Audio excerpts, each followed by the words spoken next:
pour rendre cet accord applicable, il faut aller vers la révision constitutionnelle qui prendra en charge certains aspects liés à l'accord d'Alger. Or, nous le savons, Soumaïla était hostile à cette révision constitutionnelle. Oui. Ce n'est pas le seul, c'est pratiquement tout le Mali était hostile parce qu'on savait à quoi cela devrait conduire. Qu'est-ce qu'il faut faire? Il faut faire en sorte que Soumaïla soit mis à l'écart. C'est le gouvernement qui détient Soumaïla. Qu'il n'empêche pas. Est-ce que c'est l'État qui détient Soumaïla? Je ne sais pas. Pourquoi vous ne le savez pas? Vous avez votre petite idée, non? Non, je t'ai dit ce que je crois être qui peut conduire à la mise à l'écart de Soumaïla. Aujourd'hui, celui qui a intérêt, c'est l'État. Si Soumaïla est là, je suis presque certain, les mêmes problèmes ayant conduit aux mêmes effets, c'est vraiment une sorte de bis repetita. Si on vous dit aujourd'hui que c'est le président Ibeka qui détient Soumaïla, vous y croyez ou pas? Vous croirez ou pas? Je ne sais pas. Je ne sais pas et je ne crois pas. Qu'il détient, ça veut dire quoi? Je vais comprendre. Je vais comprendre. Qu'il sait où il se trouve. Soumaïla se trouve dans l'annexe de son palais? Oui, certainement. Non, je ne le dirai pas parce que je sais que Soumaïla ne peut pas être dans l'annexe de son palais. Voilà. Il y a un élément qui apparaît dans le journal. Vous l'avez lu? Oui, le Sphinx. Oui. Qui parle d'un bunker. Oui. Moi, je ne sais pas. En même temps, le téléphone de Soumaïla qui se serait déconnecté des groupes WhatsApp. Mais ceci ne prouve pas qu'il est dans un bunker. Oui, mais ça vous rend curieux, non? Oui, dans un bunker. Mais même si ça me rend curieux, comment je vais assouvir ma curiosité? En quoi faisant? En recherchant, en posant des questions. Comment rechercher? Vous êtes avocat. Voilà que je suis en train de vous poser la question. Je suis qui pour aller fouiller dans un palais de la République? Vous êtes Maître Barry? Non. Si. Non. Si. Pas vous du n'êtes plus Maître Barry? Non, je suis Maître Barry, mais vous avez vos façons d'investiguer. Supposons que vous êtes l'avocat de Soumaïla. Investiguer en faisant quoi? Supposons que vous êtes l'avocat de Soumaïla, vous aurez fait quoi? Je suis l'avocat de Soumaïla. Oui, d'accord. Maintenant, je fais quoi? Est-ce que je suis fondé à aller fouiller dans un palais? Non, pas fouiller dans un palais. Je fais quoi? Mais tenter de comprendre est-ce qu'il se trouve effectivement dans le palais ou pas. En quoi faisant? En fouillant s'il le faut. Mais je ne peux pas fouiller en interrogeant les services de sécurité. Vous les avez interrogés, par exemple? Pardon, Condé. Suite à d'autres questions plus intéressantes, allons-y. Celle-là, elle est très intéressante. Je ne suis pas là pour aller fouiller dans un palais et je ne vois pas qui va aller fouiller dans le palais de la République. Ok, ne fouillez pas dans le palais. Vous avez posé des questions aux services de sécurité? Mais ils le savent. Mais vous ne leur avez pas demandé. Demandez quoi? Vous ne leur avez pas demandé de m'accompagner pour vérifier l'information si c'est vrai ou pas. Pardon. Vous ne leur faites pas confiance. Pardon. Vraiment. Il y a un procureur, il y a des enquêtes qui se font, il y a une commission chargée de négocier, de discuter tout ça. C'est à eux maintenant de s'impliquer pour voir le fondement ou bien la véracité de l'article publié par le journal Le Sphinx. Je ne dispose d'aucun moyen d'investigation au niveau du palais, ni ailleurs. D'accord. On va évoluer peut-être pour terminer l'émission. Vous êtes un membre, un leader du M5. Je suis membre. Vous n'êtes pas un leader. Non. Je suis membre. Vous êtes l'avocat du M5, pas vrai? Oui, je participe à toutes les actions d'ordre judiciaire que le M5 me demande de faire. C'est à ce titre que je suis allé au niveau du camp 1 de la gendarmerie pour rencontrer ceux qui avaient été arrêtés et qui véritablement constituent les leaders de ce mouvement. D'accord. Donc, le 10 juillet dernier, il y a eu une manifestation suite à laquelle il y a eu des morts. Les jeunes Maliens ont été tués. Qu'est-ce qui va se passer, Maître Barry? Qu'est-ce qui va se passer? C'est un peu le contenu du mémorandum du M5-RFP. Il faut que par rapport à ceux qui ont perdu la vie, par rapport à ceux qui sont blessés, par rapport à ceux qui ont perdu leurs biens, qu'il y ait des investigations. Et ça, c'est un préalable par rapport aux autres questions. Ça a Sur été le plan judiciaire, est-ce que le M5 a mené des actions pour la justice, pour ses victimes? Oui, Lesquelles? nous sommes là-dessus. Lesquelles là? Non, je ne Qu'est-ce que vous le vous dis allez pas. faire nous Nous sommes savoir? en train de réunir, de constituer le dossier, le documenter pour des actions qui se feront Lesquelles? soit au plan interne, des actions judiciaires, D'accord. soit au plan interne, soit au plan international. Vous allez porter plainte? Non, c'est ce que nous sommes en train de faire. C'est ce que je suis en train de vous dire. Oui, Nous justement, réunissons ces affaires-là, c'est pourquoi. Nous réunissons les éléments pourquoi. Nous réunissons ces éléments pour certainement saisir les juridictions maliennes ou une juridiction internationale. Et Aujourd'hui, c'est ce que nous sommes en train de faire. aujourd'hui, on demande le départ du président Ibeka. Est-ce vraiment fondamental à ce niveau? Oui, c'est fondamental. Ibrahim Boubacar Keïta, avant 2013, était l'homme qui réunissait autour de sa personne la confiance de pratiquement tous les Maliens. À telle enseigne que, aux élections de 2013, il a été plébiscité par pratiquement tous les Maliens. Et nous avions pensé, et il le disait lui-même avant l'élection, le problème de Kidal, c'est mon problème personnel. Ce problème-là, je le prendrai à bras le corps et je le réglerai à ma façon, à la satisfaction des Maliens. Un an plus tard, comme il le sait le faire, il a dormi sur ses lauriers. Il a laissé le temps filer. Et quand il a voulu se lever pour négocier, il a compris que le problème de Kidal, c'est d'autres intérêts. Des intérêts suffisamment protégés pour pouvoir gérer ce problème. Il s'est heurté à quelques manœuvres. En fait, c'est des manœuvres d'intimidation, de chantage qui ont fait qu'il n'a perdu pratiquement le contrôle. Et quand il a perdu le contrôle, il n'a pas pu s'occuper convenablement du problème de Kidal. Donc c'est pourquoi il doit partir. Oui, il doit partir parce que nous sommes en train de perdre le pays. Nous avions espoir de récupérer Kidal. Maintenant, c'est le centre même qu'on perd. Et je l'ai dit l'autre jour, c'est pratiquement, il ne gère que le tiers en termes de superficie.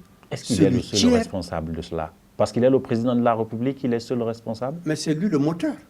Si le moteur ne marche pas, comment voulez-vous que... Alors c'est quoi? Il le fait à dessein ou il est simplement dans une position de faiblesse? Il est pris en otage. Par qui? Il est pris en otage par des puissances étrangères. Lesquelles? La France, par exemple? Je ne nomme pas un pays. Je ne nomme pas un pays. Alors nommons des pays, la France, l'Angleterre. Pardon, il s'agit de puissances étrangères qui l'ont empêché véritablement. Lesquelles, si vous les connaissez, M. Barry? Je préfère me limiter à ce Pourquoi vous ne le dites pas? Pourquoi je vais le dire? Parce que je vous ai posé la question. Mais comprenez comme je vous ai demandé de comprendre. Je vous ai demandé de comprendre qu'il s'agit de puissances étrangères. Oui, je vais comprendre qui sont ces. Voilà, ce n'est pas en tout cas le Mali. Rassurez-vous, ce n'est pas votre pays, la Guinée. Ah, ce n'est pas la Guinée? Ce n'est pas la Guinée. Le Sénégal, peut-être? Non, pas du tout. Mais la France, parce que la France a beaucoup de soldats. Monsieur Condé. D'accord, j'ai compris, je ne vais pas insister. Il s'agit de puissances étrangères qui ont pratiquement pris Ibeka en otage, l'empêchant d'aller vers la résolution de ce problème. Parce que Kidal est pratiquement une sorte de protectorat d'une puissance étrangère. Oui. Vous ne pouvez rien régler à Kidal si vous ne réglez pas avec ces puissances. Aujourd'hui, donc, c'est dans ces conditions qu'on a perdu Kidal. Aujourd'hui, on a perdu le centre. Le problème s'est déplacé même vers le sud, dans la zone de Sikasso et même dans la première région. Pratiquement, les 2 tiers du pays ne sont pas sous le contrôle effectif de l'État malien. Aujourd'hui, le président Ibeka bénéficie du soutien du président guinéen Alpha Condé. Qu'en pensez-vous? Oui, ça je le sais depuis longtemps. Il l'a dit publiquement il y a quelques jours. C'est des frères, c'est des amis. Alpha, c'est son aîné. Bon, je pense que c'est une amitié qui ne date pas de leur arrivée aux affaires. C'est une amitié qui remonte à plusieurs années. Oui, mais il y a leur amitié.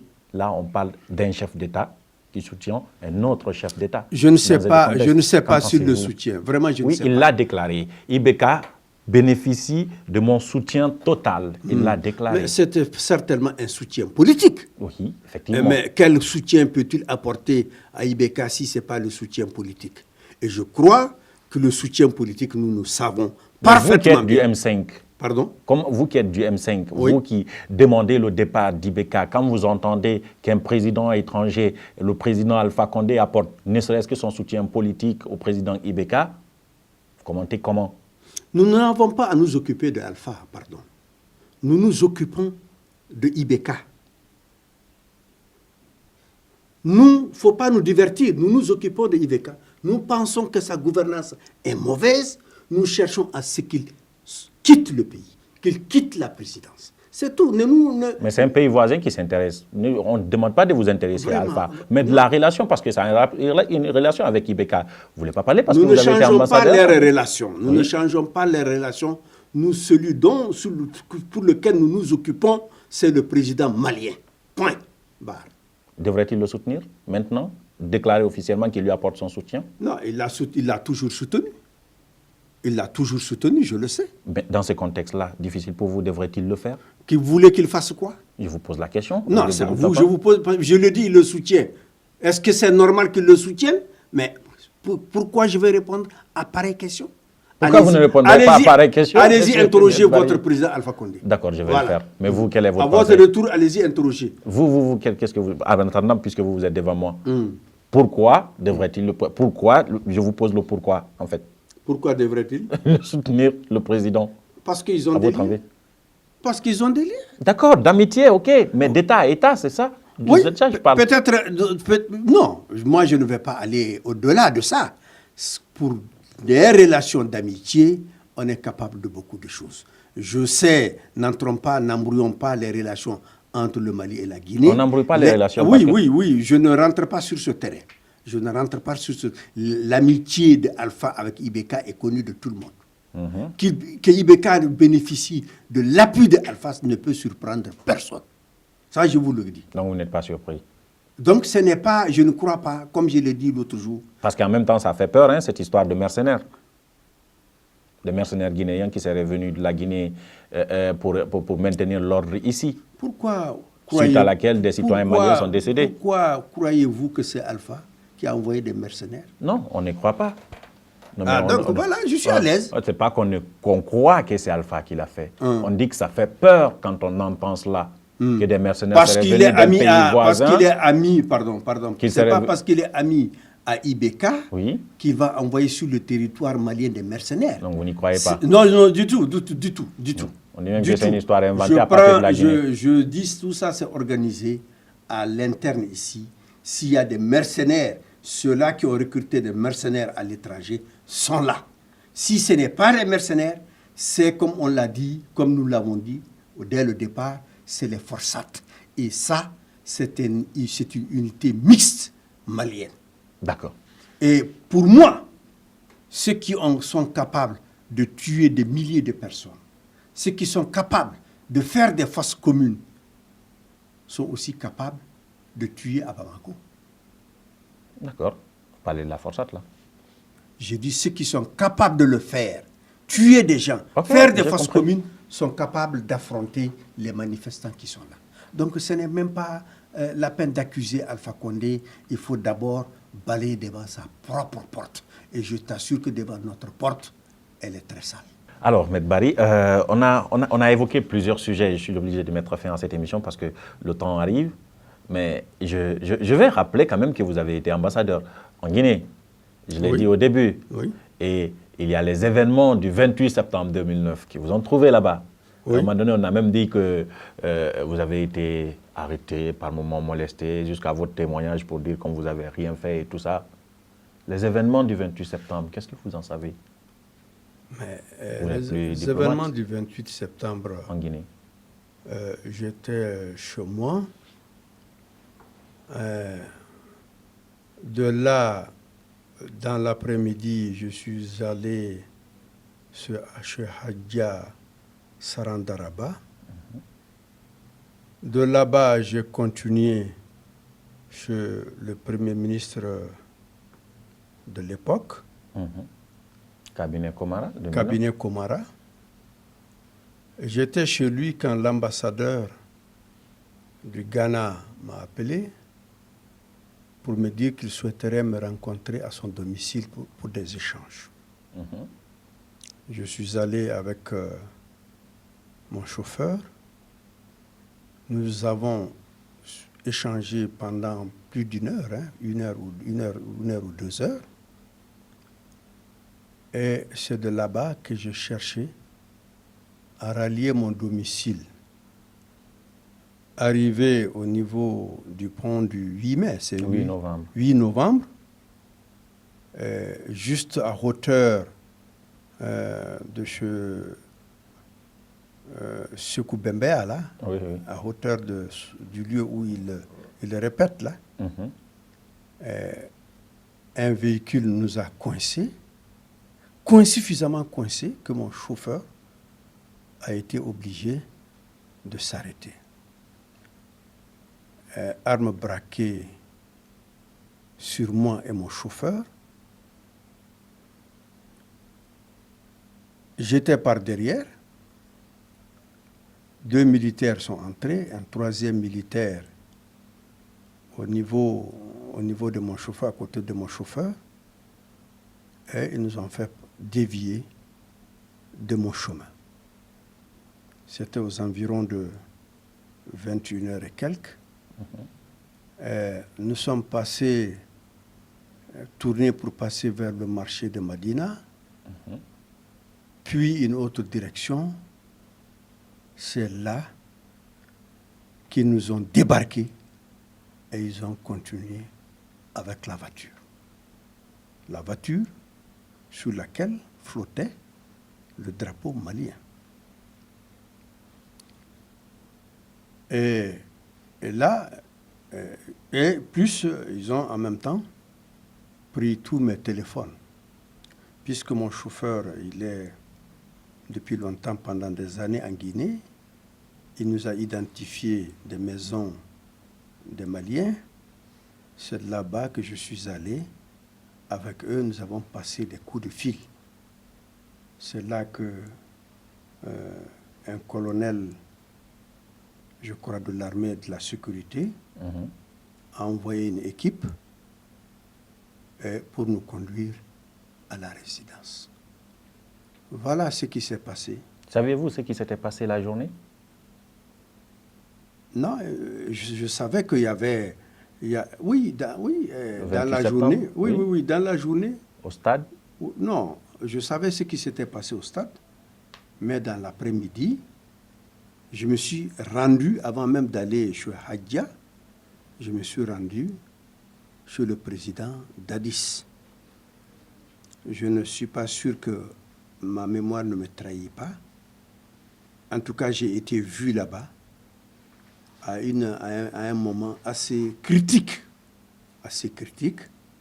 Et je ne sais même pas, est-ce que ce n'est pas les raisons qui ont conduit ces militaires à agir de la sorte. Mais en tout cas, j'ai été témoin de beaucoup de choses. De quoi, maître? J'ai été témoin de la présence de beaucoup de militaires et des gens qui avaient été arrêtés. C'était au camp Alpha Yaya Diallo. Ok. Voilà, est-ce que aujourd'hui mon problème, je me suis dit mon problème, est-ce que c'est parce que j'ai vu? Parce que quand tu vois certaines choses, tu prends également des risques.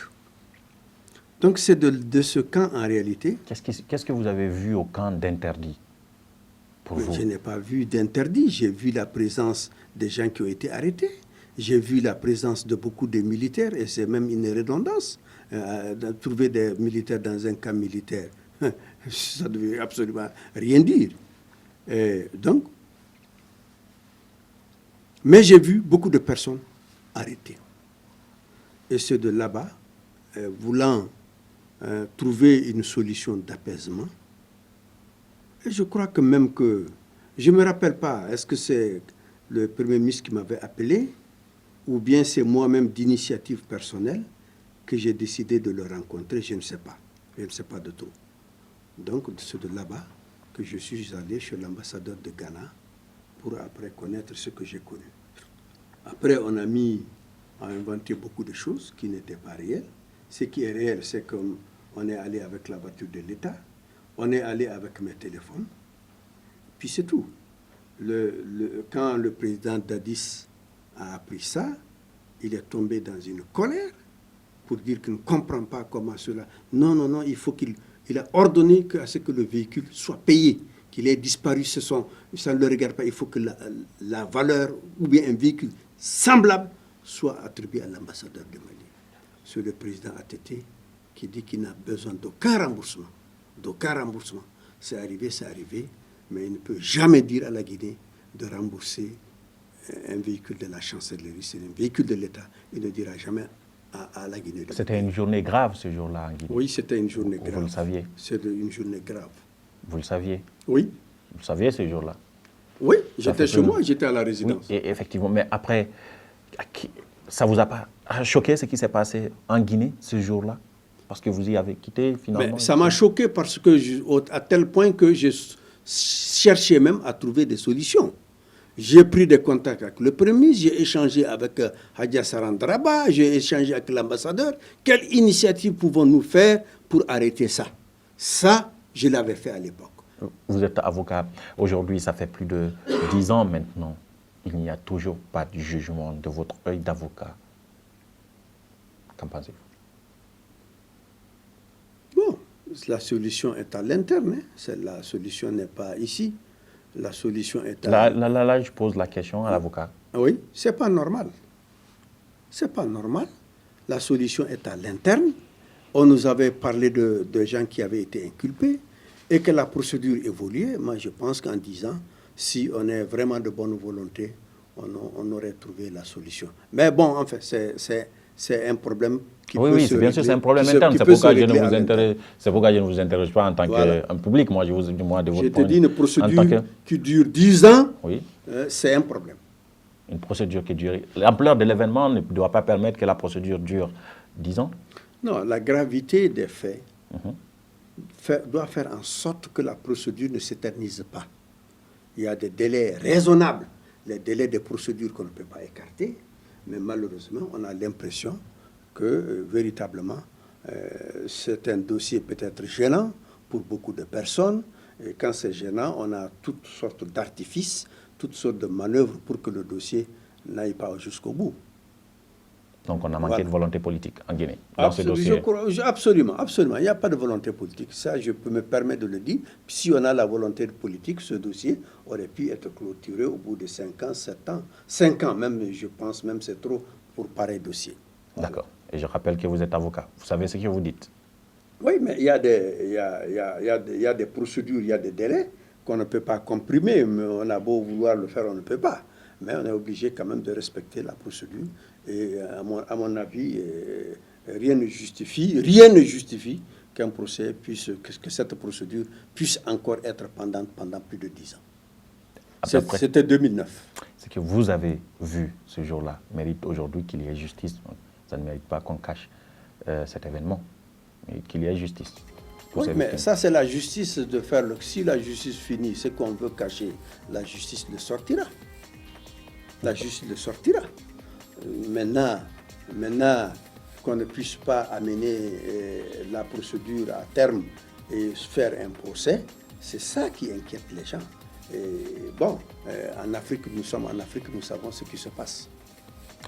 Maître Barry, merci. Merci encore une fois d'avoir répondu à nos questions dans cette émission. vous devrez me dire merci. Merci, M. Condé. Avec le micro. Merci, M. Condé. Merci d'être venu. Non, peut-être qu'il y a J'ai dit encore que... Justement, je vais vous redonner la parole pour Oui. simplement introduire que la caméra qui est juste en face de vous, vous pouvez la regarder. Peut-être qu'il y a un sujet qu'on n'a pas suffisamment évoqué, ou un sujet qu'on n'a pas du tout évoqué, quelque chose que vous voudriez dire, ou peut-être une adresse, je ne sais pas. Mais vous regardez la Non, caméra. ce n'est pas à et moi vous de poser, exprimez. c'est à vous de poser les questions. Maintenant, si je dois te suggérer quelque chose, c'est peut-être hors en caméra. Merci, Maître Barry. Voilà, c'est hors caméra, je peux te le suggérer. Derrière la Voilà. caméra, derrière la caméra, il y avait Amara Alexilla et Alassane Diallo. Et notre invité, Maître Hassan Barry, ancien ambassadeur à Guinée, je rappelle pour les téléspectateurs guinéens, et aujourd'hui avocat et membre du M5 RFP au Mali, il était notre invité, un invité extraordinaire. On se retrouve dans un autre numéro. Au revoir.